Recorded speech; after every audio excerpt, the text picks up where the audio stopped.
Hello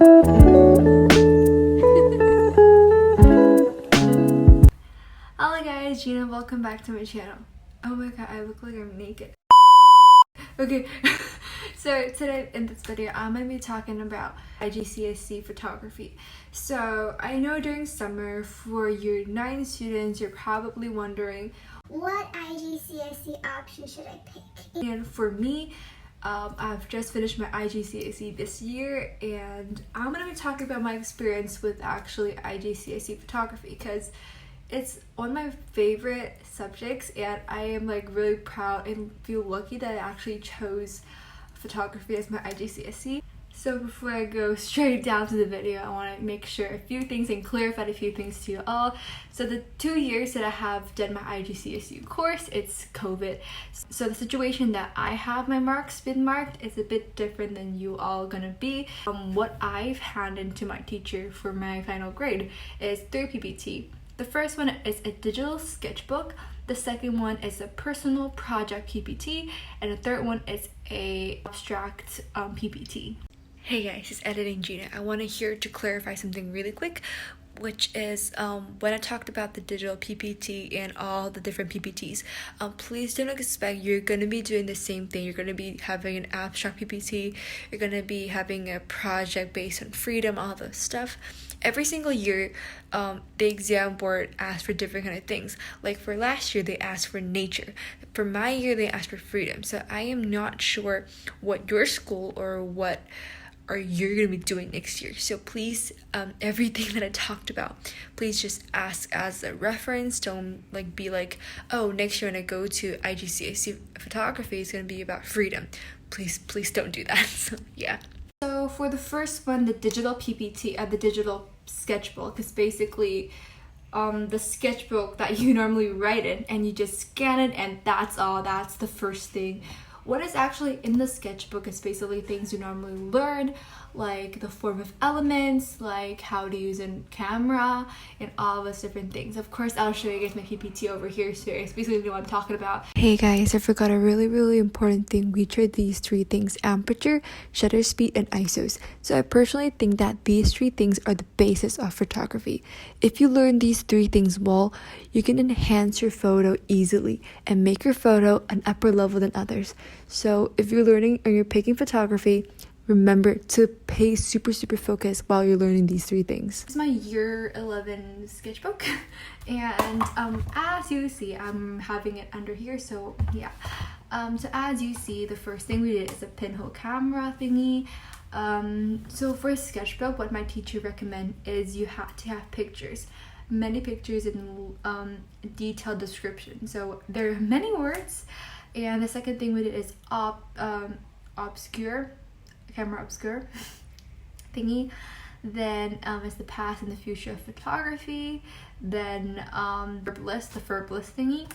Then yeah, my experiments with it, and talking about what is the form of element used when you're like a really good thing, while you're actually analyzing and writing an evaluation or writing a analyzation for a photo. So I personally love to use I love using form of element because you can actually talk about a lot. As you can see here, I've been talking a lot about it, so yeah. Then more about the verb list, and then one of my first project, which is the freedom project, so my teacher always recommend us to actually write a mind map and gather our main ideas and find an idea that you have most idea of. It's kind of like hard to describe. What is it? Just more like the mind map. You write different kind of things, different kind of things of freedom. Then you find a place that you actually elaborate the most, you know most about that part. Then you actually develop in that part, that area. It's kind of like hard to understand, but yeah. And this is my freedom photo shoot. The pieces that I did with the verb list. Then it's in mock exam. Then it's the different rules of composition. Then it's research for my end of year project. Then mock exams and all of those stuff. And yeah, that's basically the digital sketchbook. And now let's jump into abstract PPT.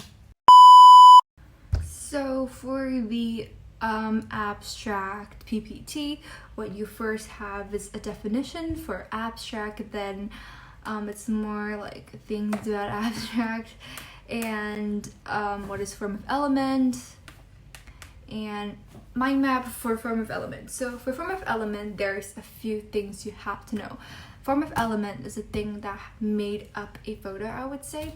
So what is in it? There is space, line, light, tone and value, shape, color, repetition, form, and texture. So these are the things that you will use it to describe a artwork, like a photo. So yeah, then this is just more like deeply like actually describing the form of elements, as you can see. Then it is my own little thingy with abstract plus form of elements. So that's basically this. I'm not sure if your year or you're gonna do abstract as well, but that's what we have to do. So yeah.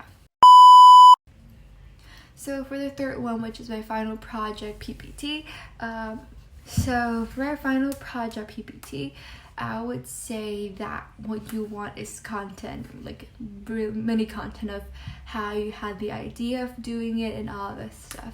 So this is my final piece. I don't say it looks the best work, but that's how it looks. Then you had to describe your inspiration, and you had to do a artist research, which is an artist that actually inspired you, or an artist that actually is famous on the technique that you're using. So for mine, I want to do installation, and this Aniti Messenger, this lady, she is famous on doing installation, so I have like a deep research of her. And yeah, so a key point is when you're actually researching or actually putting an artist in your PPT, don't put their picture, put a artwork of them. Okay, so yeah, that's an important tip. Then it's some more of actually detailing, talk about her art using the form of element, as you can see. Then talk about your plan and installation, then pictures, then just describing all the stuff. Then yeah, basically you talk about your process, how you're coming up with this idea and all of this stuff. And another artist, then like just describe deeply on what you have done, basically is what this personal project PPT is about.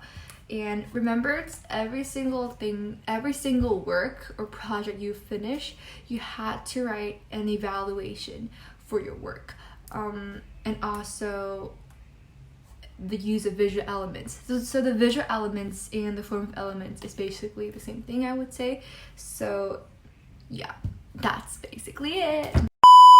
After talking about what you had to have at the end of the year for actually having a grade, I'm gonna be talking about my personal experience, kind of like why did I pick photography at first and all those stuff. So I'm a person who's actually super easy to get stressed, and I sucks at like science subjects and all this stuff. So those subjects actually gave me a lot of stress already, and I don't want to pick an option that I am not actually good at, or an option that gave me more stress. So I picked photography because what the teacher said is a subject that basically if you're not good at art, you pick it. Because I suck at art, I don't know how to draw. My drawing is terrible. So I feel like I love art. First of all, I love creating and all this brainstorming stuff, but I just don't have that talent of actually drawing. So that's what actually like made me want to do photography. And second of all, is photography is actually really fun subject.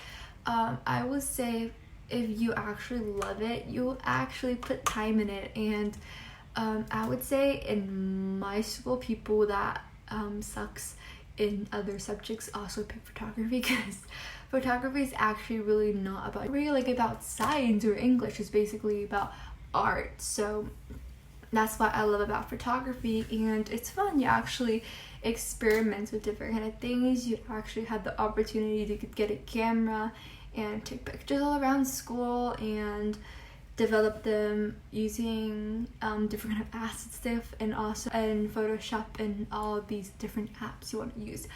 These are some of my projects that I've done. These are all based on the topic freedom. I want to show you guys how photography is actually like, how a final piece needs to look like. Yeah, this is the end of the video. Hope you guys choose wisely and are having a fantastic time during your IGCSEs. If you have more questions, just want to ask about IGCSE photography, please comment down below and I'll willingly answer you. So see you guys, bye!